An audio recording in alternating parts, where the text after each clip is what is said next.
His elbow cracked against her skull plates, exploded across the tile, and the entire diner went dead silent. She didn't scream. She just stood there, hand to her swelling eye, while the door behind him slowly opened.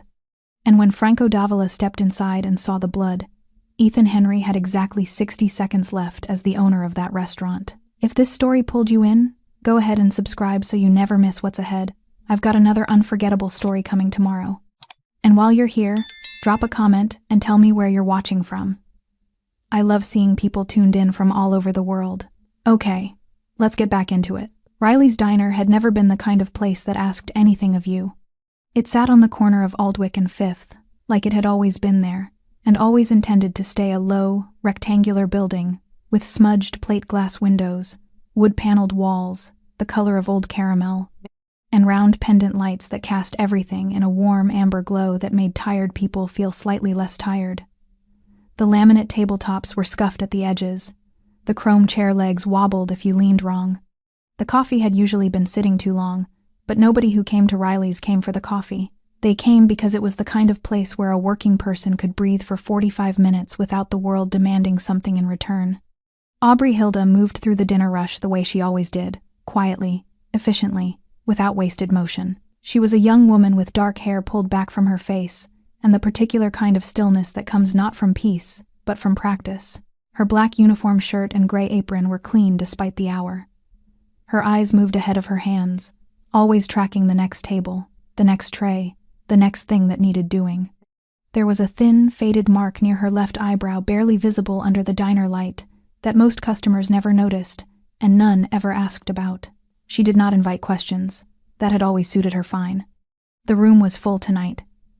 Every booth along the wood-paneled wall held at least 2 people. A man in a dark jacket sat alone at a corner table near the window, nursing a coffee he'd barely touched, his eyes drifting between his phone and the street outside. A woman near the back had her hand pressed to her mouth, already watching something across the room with an expression that hadn't quite decided between discomfort and dread. The hum of conversation filling the space was the ordinary, unpretentious sound of a neighborhood eating dinner. Then Ethan Henry came across the floor, and the hum began to die. He was a broad man in his 50s, gray-haired and heavy through the shoulders, with the permanently flushed complexion of someone who treated every small frustration as a personal attack. His shirt was open at the collar. His jaw was already set. Customers who had been coming to Riley's long enough knew what that jaw meant, and those sitting nearest the counter had already dropped their eyes toward their plates, with the practiced invisibility of people who understood that being noticed right now was not in their interest. Ethan had owned the diner for 11 years. In that time, 2 waitresses had filed complaints against him with the labor board, both resolved quietly, both in his favor. A line cook had quit without notice the previous winter and refused to give a forwarding address. The health inspector came twice a year, found things, accepted Ethan's explanations, and left. He had built, inside these 4 walls, the specific and suffocating kind of authority that only exists when the people beneath it cannot afford to push back. Aubrey had known all of this when she took the job 8 months ago. She had taken it anyway. The billing error was minor, a table charged twice for a side order, the discrepancy surfacing during the register reconciliation. That was the whole of it. But Ethan had found the mistake during a moment when everything else had already gone wrong for him that day. And a minor thing in the wrong moment had a way of becoming something larger inside a man like Ethan Henry. He came across the dining room floor at a pace that parted people without requiring him to ask. His face had gone the deep, blotchy red of something about to boil over. Aubrey heard him before she saw him, heard the particular rhythm of his footsteps, heavy and deliberate, and she turned from the table she was clearing, with the tray still balanced in both hands. She didn't have time to set it down. Ethan's arm swung as he turned toward her, a wide, backhanded arc, elbow raised and dropping, and the impact caught her on the right side of her head just above the ear, with a force that had no business being accidental. The sound it made was a dense, flat crack that cut through every conversation in the room simultaneously, the way a single sharp noise in a quiet space always does, arriving before the mind has time to understand it. The tray left Aubrey's hands. Plates struck the tile floor and shattered. A fork bounced off the side of a table and spun under a booth. The clatter rolled through the room and then stopped, and the silence that replaced it was total, the kind of silence that has weight to it, that presses down on the people inside it and holds them very still. Aubrey had stumbled into the edge of the counter. Her right hand found it and gripped. Her left came up to cover the side of her head, instinctive, automatic, and she stood there with her eyes squeezed shut and her teeth pressed together, and her breath coming through her nose in a careful, controlled rhythm. The skin above her ear was already beginning to swell, an angry heat blooming outward from the point of impact. She did not cry out. She did not collapse. She just stood there, jaw set, hand pressed to her head in the particular way of someone who has learned through long, hard experience that showing pain in front of the wrong person only tells them they've found something that works. The woman near the back had both hands over her mouth now. The man in the dark jacket at the corner table had risen halfway from his seat. Ethan stood in the center of the floor, chest heaving, not yet understanding what his anger had just cost him. The whole room held its breath. The front door opened. No announcement, no entourage. Just the door swinging inward on the quiet evening air, and a man stepping through it into the amber light, lean and dark-haired, in a well-cut black suit with no tie, tattoos climbing the side of his neck and disappearing beneath his collar. He was not large the way Ethan was large. He was large in a different way entirely, the kind that has nothing to do with weight and everything to do with the stillness a person carries when they have spent a long time being the most dangerous thing in whatever room they enter. Franco Davila's eyes swept the room once unhurried, complete. They found the shattered plates. They found Ethan, still flushed and breathing in the center of the floor. And then they found Aubrey, hand pressed to the side of her face, jaw locked tight, the swelling already rising above her eye. Franco went very still. He had not planned to come here tonight. He had told himself it was impulse, that he was simply passing, that it meant nothing. But the truth, the quiet truth he had carried for 6 months without examining too closely, was that he had been thinking about her, about what she had done for him on a cold street the previous autumn, without being asked, without wanting anything in return. He had told her that night, "If anyone ever touches you, you call me." She never called. She hadn't needed to. 6 months earlier, Aubrey Hilda had not been thinking about heroism. She had been thinking about her feet. It was the particular, bone-deep ache that came after a double shift, the kind that started in the heels and worked its way up through the calves and settled somewhere behind the knees by the time the last table was wiped down and the apron was untied. She had worked 11 hours. She had smiled when smiling was required and stayed invisible when invisibility was safer. And now, all she wanted was the 12-minute walk home, a shower that stayed hot longer than it should, and silence. The city offered her none of those things easily. It rarely did. It was the kind of autumn evening that couldn't decide what it wanted to be, too warm for the season, too cool for comfort. The air carrying the particular restlessness of a night that had not yet finished with itself. The streets in this part of the city thinned out after 9. Streetlights threw long yellow columns across wet pavement. Somewhere behind her, a bus pulled away from a stop with a tired hydraulic exhale. Aubrey walked with her head down and her hands in her jacket pockets, and paid attention the way people who have learned to pay attention always do, not anxiously, not obviously, but constantly. It was a habit she had developed young and never lost. The kind of awareness that doesn't announce itself. It simply watches. That was why she noticed the car. It was parked along the curb on the east side of the block, a dark sedan, engine off, no one visible in the front seats. Ordinary enough. Except for the 2 men positioned behind it. They were standing too still. That was the thing. People who are waiting for something, a cab, a friend, a light to change, have a particular restlessness to them. A small, constant movement. These 2 men had none of that. Their stillness was deliberate, practiced. Their hands were visible but too quiet, and their eyes were locked forward with the kind of singular focus that belongs to people who have already made a decision and are simply waiting for the moment to execute it. Aubrey slowed without stopping. She followed the line of their gaze across the street. A black car had pulled up to the curb on the opposite side. The driver's door was opening. A man was stepping out, tall, dark-jacketed, moving with the unhurried ease of someone accustomed to arriving places and having the room adjust itself accordingly. He was reaching back into the car for something. His back was to the street. Even from across the road, Aubrey knew who he was. Everyone knew who Franco Davila was. You didn't need to have met him. You didn't need to have any connection to the world he moved through. His name existed in the city the way certain weather patterns do present in conversations, felt in the atmosphere, understood without explanation. He was not the kind of man who required an introduction. He also, in this particular moment, had no idea what was about to happen behind him. The two men had shifted. Their weight had moved forward. Their hands were no longer quiet. Aubrey processed all of this in the space of perhaps 2 seconds. Later, she would not be able to explain the decision with any precision. She would not be able to point to a moment of deliberation, a moral calculation, a conscious act of courage. There was none of that. There was only the sudden, wordless understanding that something was about to happen, and that she was the only person in the street who could see all of it at once, and then her body was already moving before her mind had finished forming the thought. She ran, not away, toward.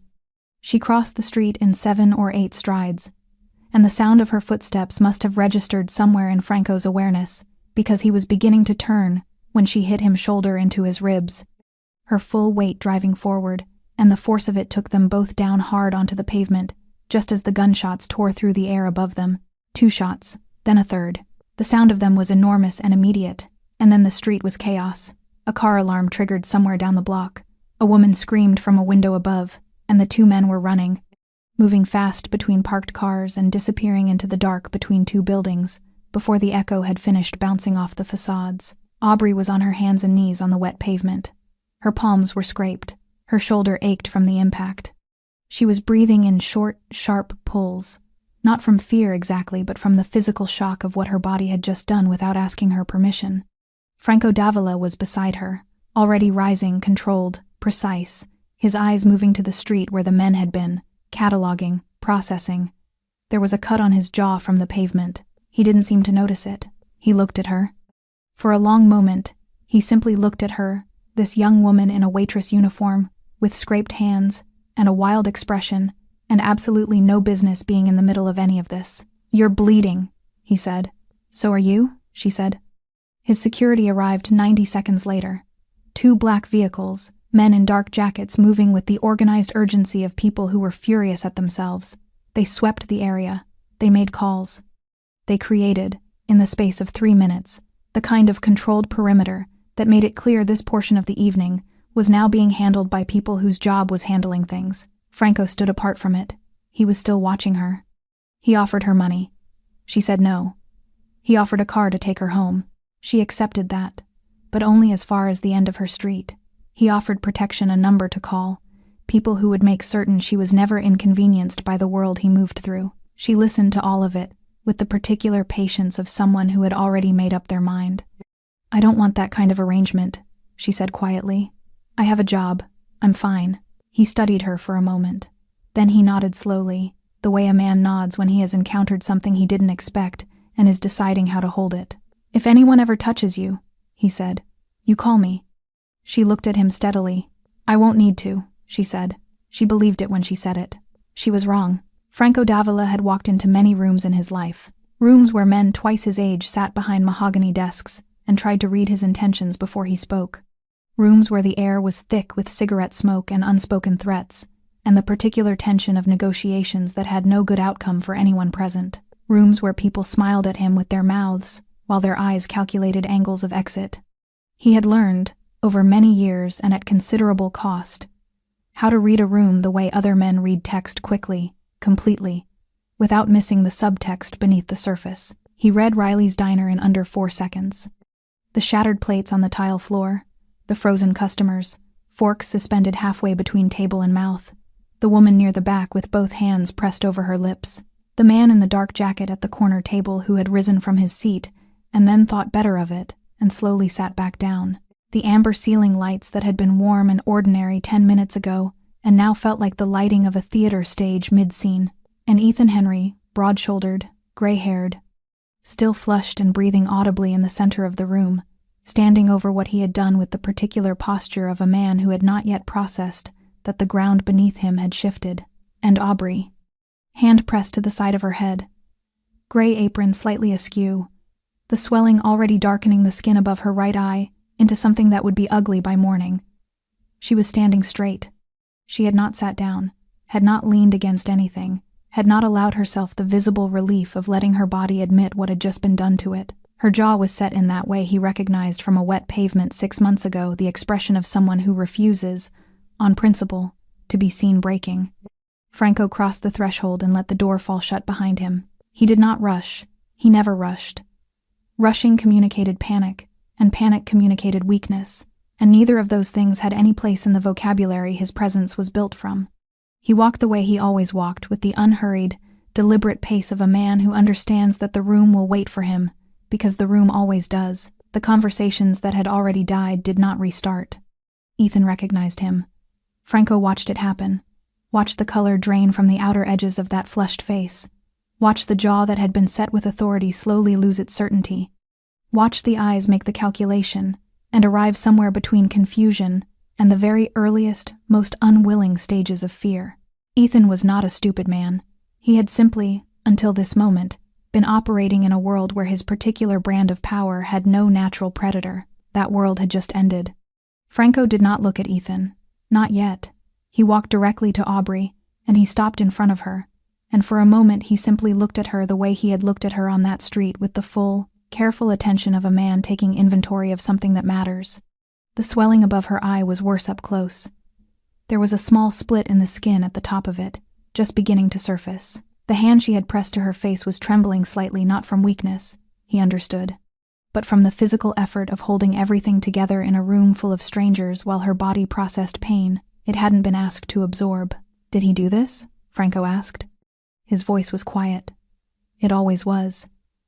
He had learned long ago that quiet voices in loud moments carried further than shouting ever could. Aubrey looked at him. Something moved behind her eyes, surprise first, then something more complicated. The particular expression of a person who has spent months telling themselves they needed nothing from anyone and has just been confronted with evidence that the world disagrees. She hesitated. It was a small hesitation, only a breath long, the hesitation of someone weighing the cost of admission against the cost of denial. He waited. He was patient with her in a way he was patient with very few people. Then she nodded. Once. Small. Definitive. That was enough. Franco turned. He turned slowly. The way you turn when there is no urgency because the outcome is already decided, and everyone in the room who is paying attention already knows it. He looked at Ethan Henry for the first time since walking through the door, and he held that gaze for a moment that lasted considerably longer than it needed to. Ethan opened his mouth. Franco raised one hand barely, just a slight elevation of the palm, and Ethan's mouth closed. Lock the doors, Franco said. He said it without raising his voice or turning his head. He said it the way a man says things when he has people around him whose entire function is to hear him say things and make them happen. Two men who had entered quietly behind him and taken up positions near the entrance, without anyone quite noticing when moved to the door. The deadbolt turned. The open sign in the window, those bright red letters visible from the street, clicked off. The sound of the bolt was small. In the silence of that room it was enormous. A customer near the window shifted in his seat. One of Franco's men looked at him, not threateningly, not with any expression at all, and the customer stopped shifting and looked back at his plate. Ethan was breathing differently now. The flush in his face had undergone a transformation, no longer the red of anger, but the red of something far less comfortable. He was a man who had built 11 years of small dominance inside these four walls, and he was experiencing, perhaps for the first time, what it felt like to be inside a room that no longer belonged to him. Franco looked at Aubrey once more, the swelling above her eye, the careful, controlled stillness of her, the way she stood in the wreckage of the tray she had been carrying, surrounded by the shattered evidence of what had been done to her, and refused to look like a victim. He had told her 6 months ago on a cold street, "If anyone ever touches you, you call me." She hadn't called, but fate, it turned out, had its own sense of timing. He turned back to Ethan. "You hit her," Franco said. The words were soft, almost gentle. They landed in the room like stones dropped into still water, quiet on entry, but the ripples moved outward and touched every wall. Ethan opened his mouth again. "She works for me. It was a mistake," she disrespected. "You hit her," Franco said again. Same words, same quiet, no variation in tone whatsoever. But this time, the weight behind them was different. This time, it carried everything 6 months of memory. One cold pavement, bullets tearing through dark air, a young woman with scraped palms who had asked for nothing and been given a promise in return. The promise was being kept now. Ethan just didn't know yet how much that was going to cost him. Ethan Henry had not always been this man. That was the thing about him that nobody in Riley's diner knew, because nobody in Riley's diner had known him long enough, and because the version of himself he had become over 11 years had buried the earlier version so thoroughly that even Ethan himself rarely encountered it anymore, only occasionally, late at night, in the particular quiet that follows a second drink, when the defenses came down just enough to let something older and softer surface briefly before he pushed it back down. He had opened the diner at 41 with borrowed money and genuine hope. That was the truth of it. The uncomfortable, inconvenient truth that sat beneath everything else like a foundation crack present, structural, ignored. He had wanted, in the beginning, to build something honest, a neighborhood place, somewhere that fed people and employed people, and existed as a small, decent contribution to the fabric of a city that had more than enough indecency already. He had that in him once, the wanting of good things.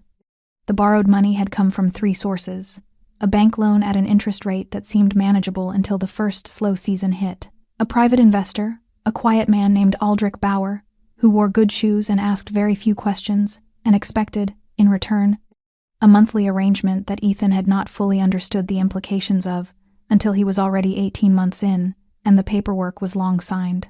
And his own savings, 11 years of working for other people in other kitchens, set aside carefully, spent in 6 months. The slow seasons kept coming. A kitchen fire in year 3 cost him $40,000 and 3 weeks of closure. A failed health inspection in year 5, genuinely accidental. A refrigeration unit that failed overnight cost him his liquor license for 4 months, and the dinner crowd that had only just begun to solidify. A lawsuit from a former employee in year 7, filed by a woman who had worked the morning shift and claimed wrongful termination, settled quietly out of court for a sum that Ethan paid in installments that were still, technically, ongoing. Each of these things had taken something from him. Not just money, something else, something harder to name and harder to replace. The slow, grinding accumulation of financial pressure had done to Ethan Henry what it does to certain kinds of men. It had converted his fear into aggression and his vulnerability into cruelty, and it had done both of these things so gradually that there had never been a single moment he could point to and say, "That is where I changed." It had happened the way erosion happens, quietly, continuously, without announcement. He had started small. A sharper tone with staff when orders were wrong. A coldness that replaced what had once been patience. The first time he raised his voice at an employee in front of customers, a waitress named Petra, who had been with him since year 2, he had apologized afterward genuinely, uncomfortably, with real remorse. Petra had accepted the apology and given her notice 2 weeks later. He did not apologize the second time. By year 8, the staff turnover at Riley's was the highest it had ever been. By year 9, he had stopped interviewing candidates and simply hired whoever applied, because the pool of people willing to work for him had narrowed considerably. By year 10, the complaints had started 2 formal ones, filed with the labor board, both navigated with the help of a lawyer whose fees went onto a credit card that was already carrying more than it should. The complaints disappeared. The debt did not. Aldrich Bauer's monthly arrangement had evolved over 11 years into something with considerably more teeth than the original paperwork suggested. The loan from the bank had been refinanced twice. The credit card carried a balance that Ethan looked at on the first of every month, and then closed the browser tab on before his mind could fully process the number. The restaurant was, on paper, operational. In reality, it was a man standing in a hole he had been digging for 11 years, occasionally glancing up at the edges and telling himself the hole wasn't that deep. He had mistaken the fear for power. That was the specific and catastrophic error. The aggression that fear had produced in him, the raised voice, the public humiliation of staff, the physical intimidation that had escalated so gradually, he had convinced himself it was simply the language of a man running a demanding business, had created around him a radius of compliance that he had interpreted as respect. People did what he said. People flinched when he raised his voice. People showed up for shifts they dreaded because they needed the wage and had no better option. He had read all of that as authority. He had not understood the difference between a room that respects you and a room that is simply afraid of you, and he had lived inside that misunderstanding for so long that it had become the architecture of his identity. Now he stood in the center of his own diner, his tables, his lights, his floor, and watched a man he had never spoken to give a quiet instruction that locked his doors and flipped his sign to closed, and felt, for the first time in years, the specific and nauseating sensation of being genuinely powerless. He was beginning to understand what his staff had felt every day. The thought arrived without welcome, and he pushed it away. Franco had not moved far. He stood at a slight distance, not crowding, not performing threat. He didn't need to. His 2 men were near the entrance. The customers were seated and still. The room, which had been Ethan's kingdom 20 minutes ago, had been reorganized around a different center of gravity without a single loud word being spoken. Ethan's phone buzzed in his pocket. He didn't reach for it. Something told him, in the specific animal way that something tells you things when the conscious mind is still catching up, that reaching for his phone right now would be the wrong movement. That stillness was safer. That waiting was the only currency he had left. The phone buzzed again, and then a 3rd time. Franco glanced at it, not at the phone itself, but at the pocket it was in. A brief, almost bored glance. Then he looked back at Ethan with an expression that was worse than anger. It was patience, the deep, unhurried patience of a man who already knows how everything ends and is simply allowing time to catch up to the outcome he has already decided. Ethan's phone buzzed a 4th time. This time, the caller ID, had he looked, would have shown a number registered to the city's Department of Health and Safety Services. A routine call, the kind that gets placed when a specific kind of report is filed. Urgent. Flagged for immediate follow-up. The first stone had been dropped into the water. The ripples were already moving. The first inspector arrived at 8:47. Ethan heard the knock before he saw the door. A sharp, official knock. The kind that carries its own authority. The kind that does not wait to be acknowledged before repeating itself.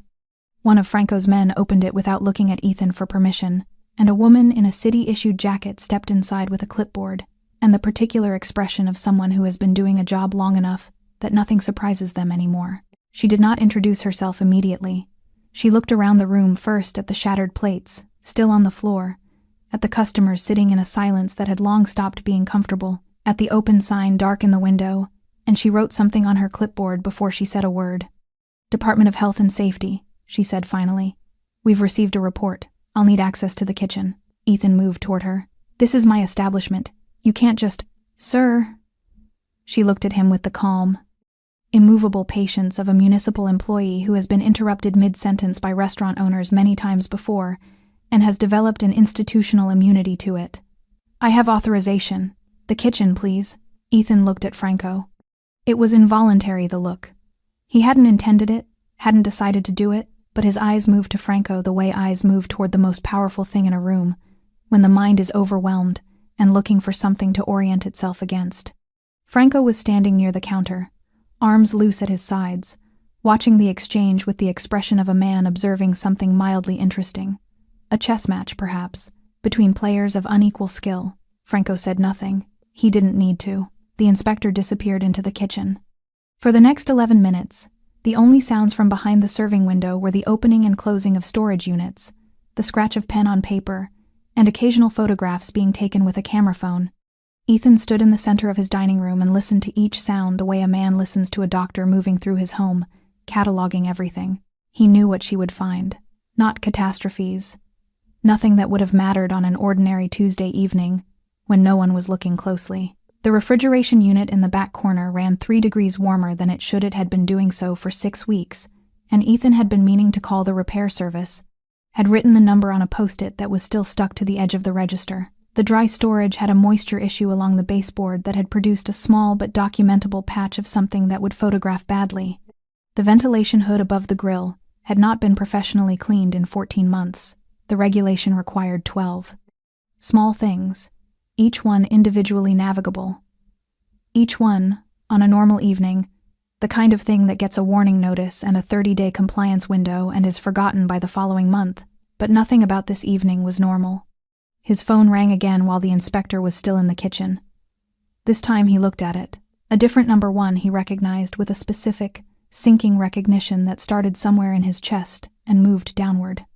It was the number for Meridian Financial, the lending company that held the note on the equipment, the commercial ovens, the refrigeration units, the dishwashing system. A note he was currently 11 weeks behind on. An arrangement he had been managing through a series of extensions granted by a patient account manager named Jeffrey, who returned his calls and accepted his explanations and had, until now, been willing to wait. Jeffrey, apparently, was no longer willing to wait. Ethan declined the call. Franco watched him decline it. "You should answer," Franco said quietly. It was the first thing he had said in several minutes, and the room received it the way rooms receive sounds in silence completely, with full attention. "It's a financial matter," Ethan said. His voice came out smaller than he intended. "Yes," Franco agreed, "it is." The simplicity of it was devastating. No threat embedded in the words, no menace in the delivery, just a plain acknowledgement that carried the weight of complete information, the specific, crushing weight of a man confirming that he knows exactly which walls are load-bearing and has already made arrangements for each one. Ethan understood then, with a clarity that arrived too late to be useful, that the phone calls were not coincidental, that the inspector had not arrived because someone at the Department of Health and Safety had happened to be monitoring Riley's diner on this particular evening, that Meridian Financial's sudden urgency after 11 weeks of patience was not a scheduling coincidence. Franco did not break bones. He had said it once to a man in a different city, in a different room, many years ago, and the man had not understood it until much later. "I do not break bones when I can break foundations." Violence was loud and visible and created complications, witnesses, reports, the involvement of people and systems that took time and energy to manage. It was, in Franco's considered view, an inefficient tool, best left to men of limited imagination. He preferred architecture. The architecture of pressure. The careful, precise application of existing systems, regulatory, financial, legal, social, to structures that were already compromised. You did not need to destroy a building that had cracks in its foundation. You simply needed to know where the cracks were and apply the right weight in the right places and allow physics to complete the work. Ethan Henry's building had cracks everywhere. The inspector emerged from the kitchen at 9:03 with 4 pages of notes and a formal notice that she placed on the counter with the practiced efficiency of someone who has placed many such notices on many such counters. She explained, briefly and without particular emotion, that the establishment would be required to address the cited violations within 72 hours, or face temporary closure pending reinspection. She left without looking at Franco once. Ethan stared at the notice. His phone buzzed again. A text this time, from a number he didn't recognize, containing 4 words that arrived in the specific order, guaranteed to produce maximum damage in minimum characters. "Tax irregularities. Call us. Urgent." He set the phone face down on the counter. Across the room, a customer quietly asked one of Franco's men if they could leave. The man looked at Franco. Franco nodded once. The customer gathered their coat and left quickly, not making eye contact with anyone. Then another couple left. Then an older man near the window. The room was emptying. Quietly, steadily, the way air leaves a punctured thing not all at once, but continuously, without stopping. Ethan watched it go. 11 years. Every table, every scratch on every surface, every early morning and late night and season that had ground something out of him and taken something he hadn't budgeted for losing. All of it coming apart, not with violence, not with noise, just with patience and phone calls and the quiet, terrible efficiency of a man who had decided that Ethan Henry's foundation needed to feel some weight. It was feeling it now. They took her to St. Ambrose Hospital at 9:21. Not in an ambulance. Aubrey had refused that, quietly and firmly, in the way she refused most things that drew attention to her. One of Franco's men had brought a car around to the side entrance of the diner, and she had walked to it herself, upright, her hand no longer pressed to her face because she had decided, somewhere in the previous hour, that she was done letting anyone in that room see her holding herself together. If she was going to fall apart, she would do it in private. She always had. The emergency room was the particular kind of busy that Tuesday nights produce not chaos, but a steady, relentless stream of people, arriving with problems that couldn't wait until morning. A man with a wrapped hand. A young woman with a child on her lap running a fever. An elderly man sitting very still in a corner chair, with the expression of someone who had been waiting long enough that waiting had become its own condition. Aubrey took a seat and filled out the intake form, and wrote workplace accident in the box marked nature of injury, and did not elaborate. The nurse who examined her was a compact woman in her 40s, with reading glasses pushed up on her head, and the unhurried efficiency of someone who had seen everything and retained the capacity to care about all of it anyway. She looked at the swelling above Aubrey's eye, darker now, the bruise fully surfaced, the split in the skin small but visible, and she looked at Aubrey's face while she looked at it, and she asked the question that the form didn't ask but that her job required her to ask. "Did someone do this to you?" Aubrey met her eyes. It was a workplace accident. The nurse held her gaze for a moment. Then she wrote something on the chart and continued the examination without pressing further, because she had learned, over many years, that pressing further in this particular type of moment rarely produced what it was intended to produce, and sometimes produced the opposite. What she wrote on the chart was her own assessment, separate from what the patient had said, and it would remain there in the record regardless of what anyone chose to call it. The diagnosis was a moderate contusion above the right orbital bone, no fracture, no concussion, though they kept her for observation for 90 minutes to be certain. They gave her ice and something for the pain, and told her to follow up with her own doctor within 48 hours, and to return immediately if the headache worsened or her vision changed. She sat in the observation bay with an ice pack pressed to her eye and stared at the ceiling tiles and thought about nothing, specifically, which was the mental discipline she had developed for moments when thinking about something would cost her more than she could currently afford to spend. Franco arrived at 10:15. He came alone, which surprised her. No men at the entrance, no reorganization of the room around his presence. Just a man in a dark suit, walking through an emergency room, with his hands in his pockets, and his eyes finding her immediately across the space, the way eyes find things they have been looking for. He pulled a chair to the side of her bay and sat down without asking if he could. She noted this, but said nothing about it. He looked at her face, at the ice pack, at the bruise darkening beneath it, and something moved through his expression that was gone before she could fully name it. "How bad?" he asked. "Manageable," she said.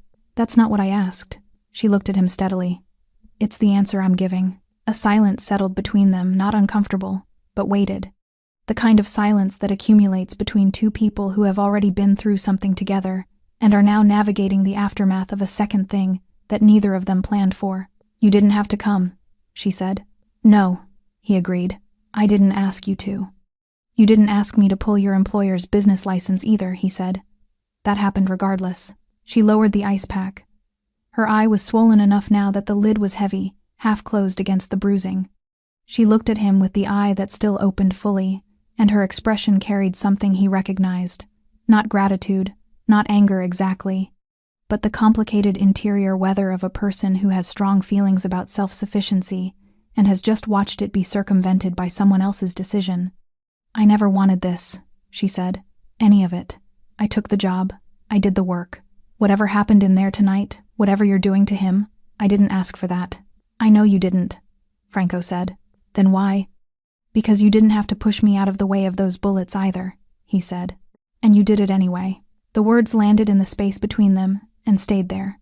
She had no immediate response for them, not because she lacked one, but because the argument she had been constructing in her mind had been built on the assumption that she could separate what she had done 6 months ago from what he was doing now, and his sentence had just removed the wall between the two things and left them standing adjacent to each other in a way that was harder to dismiss. She looked down at the ice pack in her hands. "I don't want to become someone who needs protecting," she said quietly.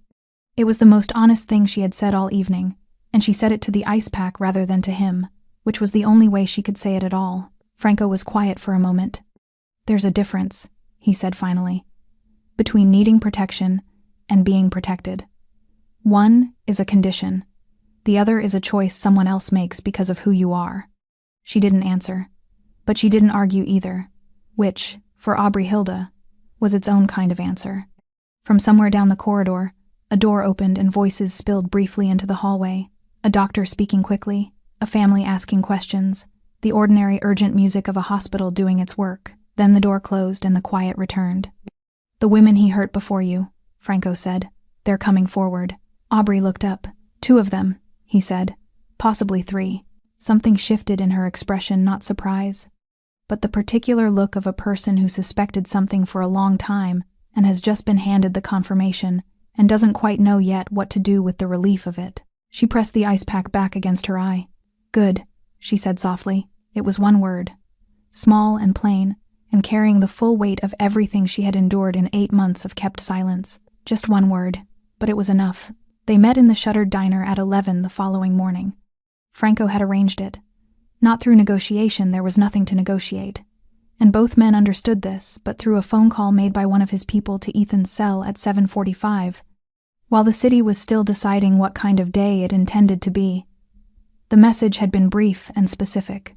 The address, the time, the instruction to come alone. Ethan had listened to all of it without interrupting and said yes, in the voice of a man who had spent the night understanding that no was no longer a word available to him. The diner looked different in the morning. Without customers, without the dinner rush, without the amber warmth of the evening lights doing their work. It was simply a room smaller than it seemed full, older than it appeared busy. The chairs were still pushed back from where people had left them the previous night in their quiet exodus. A shattered plate fragment had been missed in the sweep near the counter, a single curved shard of white ceramic catching the flat morning light from the window. The open sign was still dark. Ethan arrived 3 minutes early. He looked like a man who had not slept, because he was a man who had not slept. The flesh was gone from his face, replaced by something grayer and more permanent looking, the specific pallor of a person whose body has processed a significant shock and not yet recovered its baseline.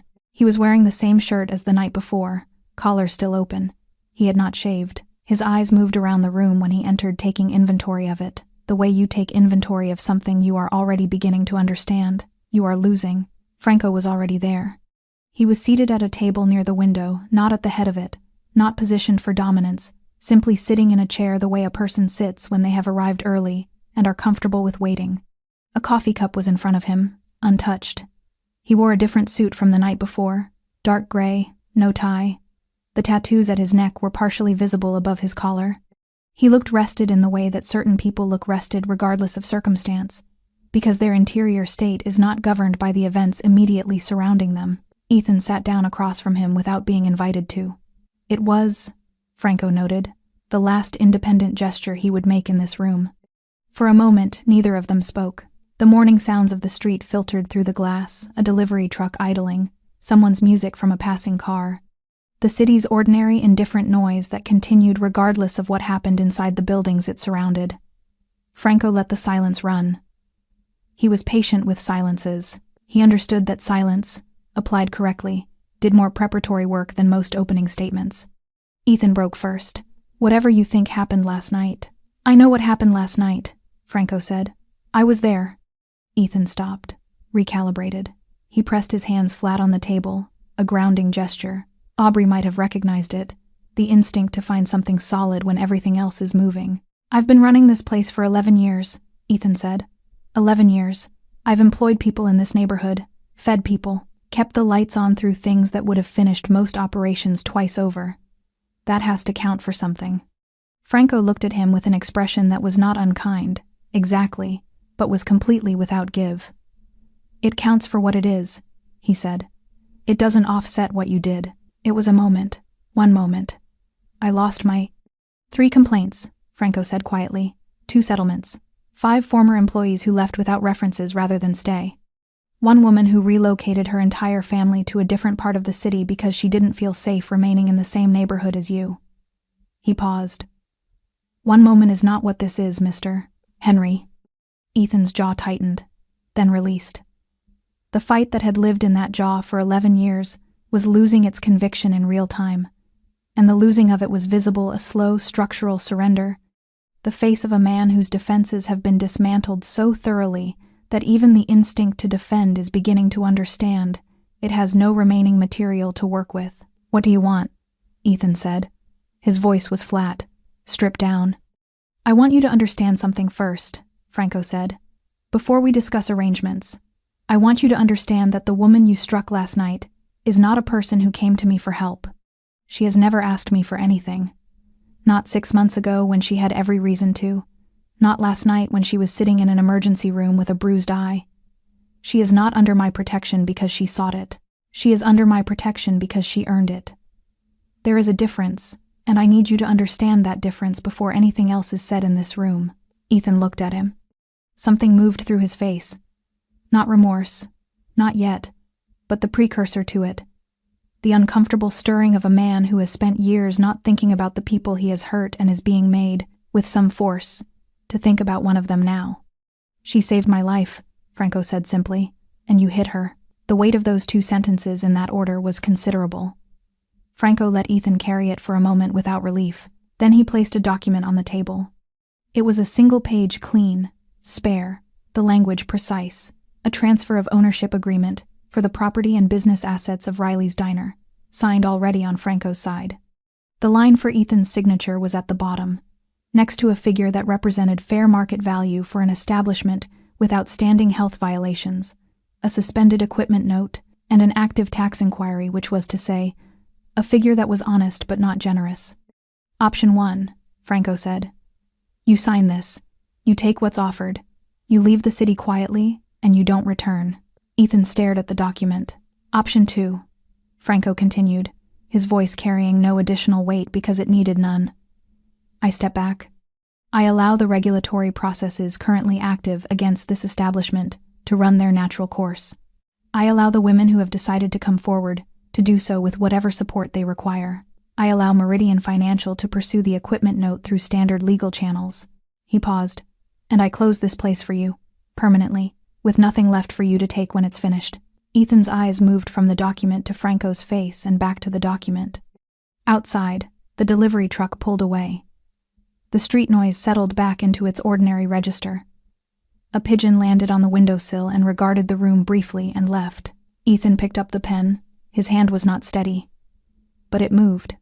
And when the signature was done uneven, graceless, the handwriting of a man signing away the architecture of 11 years in a single motion, he set the pen down and did not look up for a long time. Franco folded the document and placed it inside his jacket. Leave the keys, he said. Ethan reached into his pocket. Set the keys on the table. They made a small sound against the laminate final and plane, and carrying the specific weight of a thing that is finished. He stood. He did not look around the room. He walked to the door, and he opened it, and he stepped out into the ordinary morning without looking back. The door swung shut behind him. Franco sat alone in the empty diner for a moment, in the flat morning light, in the silence of a room that was already becoming something else, and drank his coffee. It had gone cold. He drank it anyway. The city talked.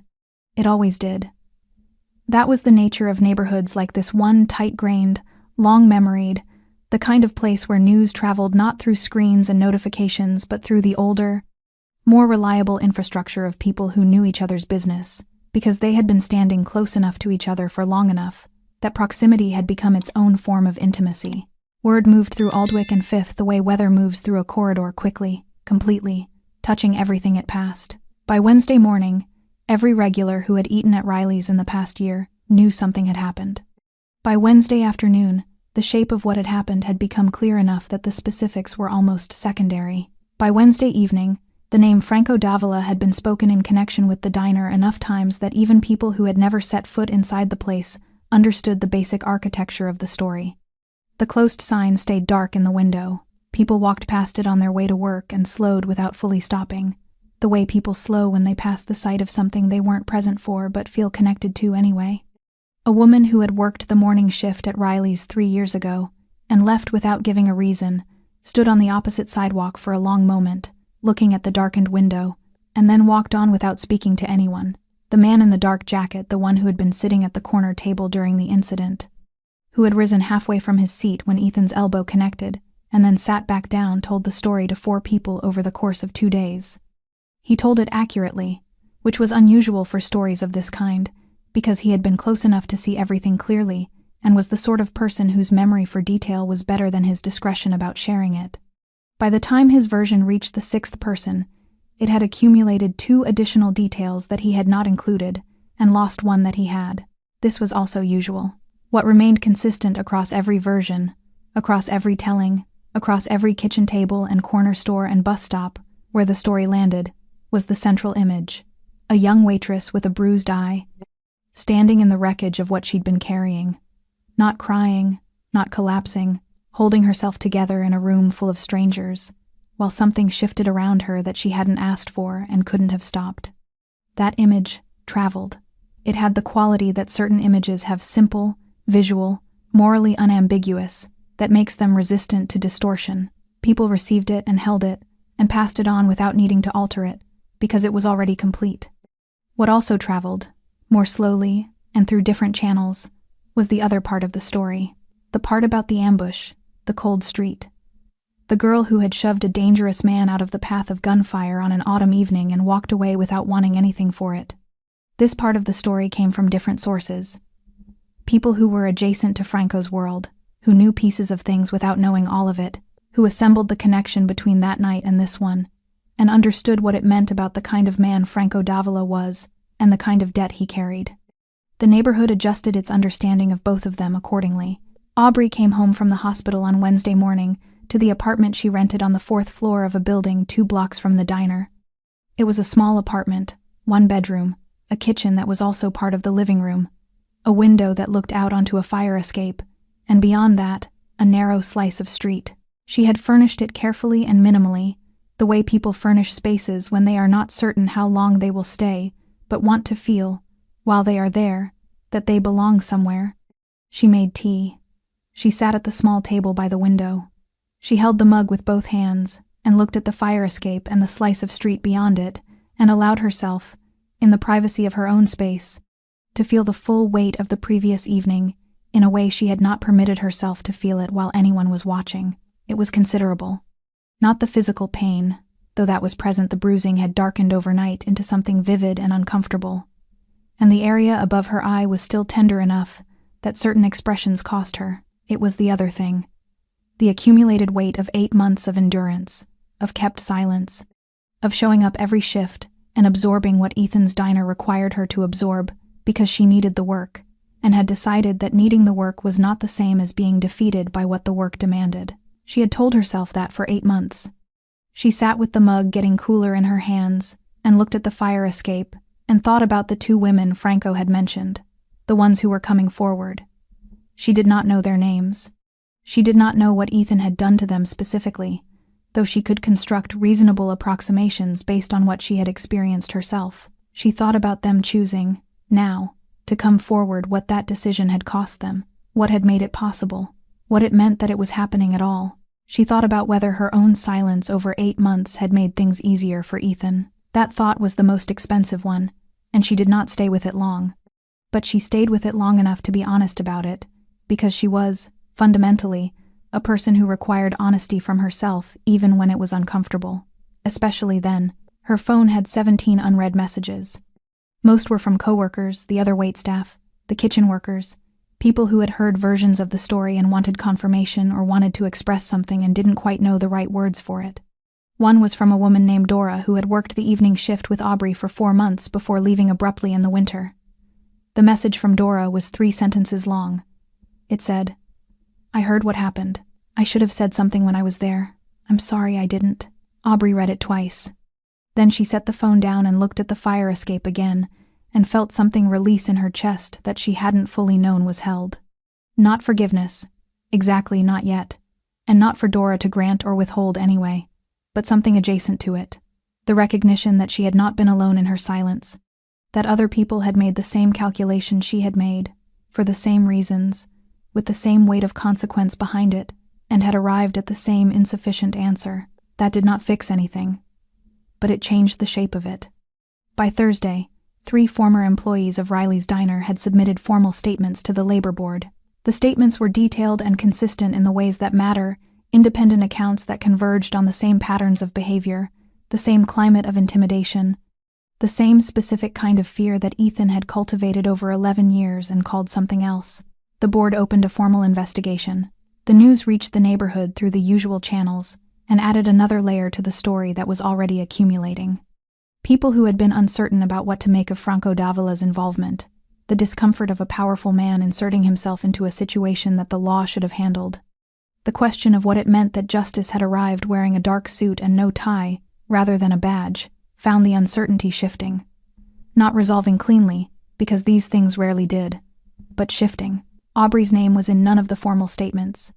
She had not submitted one herself. Not yet. That decision was still sitting with her, still being weighed, still requiring more from her than she currently had available. She knew it would need an answer eventually. She was not ready to give it today. She made more tea. She sat by the window. Outside, the city moved through its ordinary Thursday, with the complete indifference to individual stories that cities have always had and always will. The street below carried its traffic of people going places, carrying things, existing in their own private weather. And on the corner of Aldwych and 5th, the sign in the window of Riley's Diner stayed dark. But for the first time in 8 months, the darkness felt like something ending, rather than something continuing. That was enough. For today. That was enough. Franco came on a Saturday. No call ahead. No arrangement made through intermediaries. Just a knock at the door of her fourth-floor apartment at 11 in the morning. 3 measured knocks, the kind that announce rather than demand. And when Aubrey opened it, he was standing in the hallway in a dark jacket and plain trousers. No suit, no formality. Looking less like the man who had reorganized a room full of people with a quiet instruction, and more like a person who had made a considered decision to show up somewhere and was prepared to stand in the hallway if required. She looked at him for a moment, then she stepped back and let him in. The apartment received him the way small spaces receive large presences, by making the furniture seem slightly more modest, the ceiling slightly lower, the available air slightly more occupied. He stood near the door and took in the room without comment. The careful, minimal furnishing, the books stacked horizontally because there was no proper shelf, the small table by the window with the mug on it that was always there because she was always drinking tea, the fire escape beyond the glass catching the flat Saturday light. "Sit down," she said. He sat at the table. She put the kettle on, because it was what she did when she needed something to do with her hands, and she stood at the kitchen counter while it heated and looked at him across the small distance of the room. The bruising above her eye had moved through its full spectrum over the past days. The vivid purple of the first morning, the complicated greenish yellow of the middle days, and now a fading shadow that was still visible, but no longer the first thing a person's eyes went to when they looked at her face. The split in the skin had closed. She would not scar from it, the doctor had said. There would be nothing permanent. She was still deciding how she felt about that. "I found a property," Franco said. She turned from the counter. "I haven't agreed to anything. I know. I'm telling you about a property." She held his gaze. He returned it with the patient equanimity that she had decided, over the course of knowing him in this limited and unusual way, was either the most disciplined or the most natural thing about him. She couldn't determine which, and suspected it had long since become both. She poured the tea and brought 2 mugs to the table and sat down across from him. "Tell me about the property," she said. It was on Mercer Street, 3 blocks east, a corner unit on the ground floor of a building that had good light and a kitchen that had been used commercially before and retained the infrastructure for it. Not large. Not the kind of place that aspired to be more than a neighborhood establishment. 12 tables, perhaps. A counter with stools. The kind of space that asked nothing of you and gave you exactly what you needed. She listened to all of it without interrupting. "I don't want charity," she said when he finished. "It isn't charity. It feels like charity." "Most things that are given freely feel like charity," he said. "That doesn't make them the same thing." She wrapped both hands around her mug, that gesture he had seen before. In the hospital. The grounding instinct of a person whose relationship with warmth had always been partly practical and partly something else. She looked at the fire escape, then back at him. "You could have left it alone," she said, "after that night. You made your point. Ethan is gone." The women came forward. "It's done." "You could have left me alone." "I could have," he agreed. "So why didn't you?" He was quiet for a moment. Not the silence of a man choosing a strategic answer, but the silence of a man being honest with himself before he speaks, which is a different quality of silence entirely, because what you did that night cost you something, he said. Not materially, but something. You spent 8 months in a job that was grinding you down because you wanted to live honestly and on your own terms, and part of why you stayed in that job past the point you should have was because you refused to let what happened on that street change the conditions of your life. You refused to use it, refused to let it become an arrangement. He paused. That kind of integrity is expensive. I've seen enough of its opposite to know. She didn't speak. This isn't me changing the conditions of your life, he continued. This is me acknowledging the cost of yours. The kettle had long since boiled. The tea in the mugs was cooling toward the temperature that tea always reaches when real conversation is happening and no one is managing it carefully. Outside, a child's voice rose briefly from the street below and was absorbed back into the general noise of the city going about its Saturday. Aubrey looked at her mug. I want my name on the deed, she said. It will have your name on the deed. I want it structured as a business. Legitimate. Clean. I handle the operations. I make the decisions. All of them. Yes. And I pay you back. A proper arrangement. Terms I agree to. Not a gift. She looked up at him. A debt I clear on my own timeline. Something moved through Franco's expression, not quite a smile, but the near neighbor of one, the particular expression of a man who has encountered something he respects and is allowing himself to show it. Those are reasonable terms, he said. She extended her hand across the small table. He looked at it for a moment. Then he took it a brief, firm handshake. The kind that means something because the people doing it have decided it means something. When can I see the property? She asked. Monday, he said. If you want. She nodded, picked up her mug, drank her tea. He drank his. The Saturday morning held them both in its ordinary light, in the small apartment above the fire escape, in the particular quiet of two people who have arrived, through an unlikely series of events, at something that resembles not friendship exactly, not yet, but the solid, unornamented beginning of trust. It was, Aubrey thought, enough to build from. The grand opening was on a Thursday. Aubrey had chosen Thursday deliberately. Not a weekend, with its implication of occasion and spectacle. Not a Monday, with its associations of obligation and reluctant beginning. Thursday was a working day, an ordinary, unpretentious day that asked nothing of the people who lived through it, and made no promises about what came after. It was the kind of day that suited the kind of place she was trying to build. She had spent 6 weeks on Mercer Street before the doors opened. Not renovating the bones of the space were good, and she had learned from 8 months at Riley's exactly which things mattered and which things were decoration. She had painted the walls herself, a warm off-white that caught the morning light from the corner windows without shouting about it. She had sourced the tables from a salvage place on the east side, solid wood, genuinely worn, the kind of surface that already had a history when you brought it in and didn't need to perform one. The chairs were mismatched in a way that was careful rather than careless. The pendant lights were simple and warm. She had kept the counter with stools from the previous tenant. She had not kept the name. The sign above the door said Hilda's in plain black lettering on a cream background. No flourish, no additional descriptor. Just the name, stated clearly, the way she had decided early on, that she intended to do everything in this place, without unnecessary ornamentation, without apology, without asking permission for the space it occupied. The kitchen she had staffed herself. A cook named Bram, who had worked 3 restaurants in the neighborhood over 8 years, and knew how to move in a small space without wasting motion. A morning prep person named Celestine, who arrived before anyone else and left everything ready, and was worth twice what Aubrey was currently able to pay her, a fact Aubrey kept track of carefully and intended to correct as soon as the numbers allowed. The waitstaff were 2 people, one of whom was a young woman named Iris, who had applied with a resume that showed 3 previous jobs in 2 years, each one left without a listed reason. Aubrey had looked at the resume and looked at the young woman sitting across from her in the not-yet-open restaurant, and recognized something in the careful way she held herself, and had hired her on the spot. She did not explain why. She didn't need to. The first customers arrived at 7:45, before the official opening at 8, because the smell of coffee and something baking had reached the street, and the street had its own opinion about waiting. Aubrey unlocked the door and let them in, and poured the first coffee herself, and set it on the counter in front of a man in a work jacket who had been coming to this corner for years, and looked around the new space with the particular expression of a neighborhood person encountering something that feels right, without being able to immediately say why. "Good place," he said. "Thank you," she said. By 9, the counter was full. By 10, every table was occupied, and 2 people were waiting near the door, with the easy patience of people who had decided the wait was worth it. Bram moved through the kitchen with the efficiency of someone who had been waiting for a kitchen that suited him.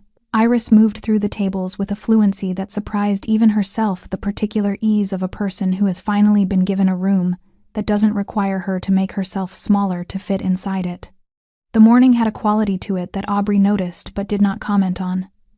A warmth that wasn't only the temperature. A sound, the sound of a room of people eating and talking, and existing in the unremarkable comfort of a place that had been made with care, that was different from the sound she had spent 8 months listening to at Riley's. Not louder, not more cheerful, just more honest somehow, more itself. She worked the counter and the floor both for the first 3 hours, because there was too much to do and she did not yet have the staff to cover all of it, and she did not mind. She had always been most comfortable when her hands were occupied and her attention was demanded, and there was no space left over for the kind of thinking that costs more than it produces. At 11:47, she looked up from the counter. Across the street, on the opposite sidewalk, a man in a dark jacket was standing with his hands in his pockets, looking at the sign above the door. He was not moving toward the entrance. He was simply standing there, at a slight distance, in the flat November light, looking at the place the way a person looks at something they had a hand in making but understand does not belong to them. Franco Davila, he did not come in. She had not expected him to. She understood, without it needing to be discussed, that the relationship between them, that careful, unornamented, newly established thing, had its own appropriate distance. And that distance was not inside this room. This room was hers. The sign said so. The deed said so. The 6 weeks of work, and the carefully sourced tables, and the deliberate mismatched chairs, and the name stated plainly above the door, all of it said so. He was on the outside of it. That was where he belonged, and he knew it. She held his gaze across the street for a moment. Then she nodded, small, direct, the nod of a person acknowledging a debt without reducing it to gratitude, marking a moment without making it larger than it was. He nodded back. Then he turned and walked away down the street, and the city absorbed him the way it absorbs everything completely, without ceremony, without marking the passage of the particular or the significant, and she turned back to the counter, where someone was waiting for a refill, and the morning was full and warm and entirely, completely hers. On the corner of Aldwych and 5th, 3 blocks west, the sign in the window of the old Riley's diner was still dark. It had been dark for weeks. It would stay dark. Some doors, once closed, are meant to stay that way, not as punishment, not as monument, but simply as the necessary ending that makes room for everything that comes after. Aubrey poured the coffee. The room filled with its own sound, and outside, the city moved on. Thanks for sticking with this story until the very end. You're the reason these stories feel alive. If you're ready for another powerful journey, just tap the next video on your screen. And before you go, leave a quick comment and rate this story from 1 to 10. I'm excited to read your thoughts and connect with you in the comments.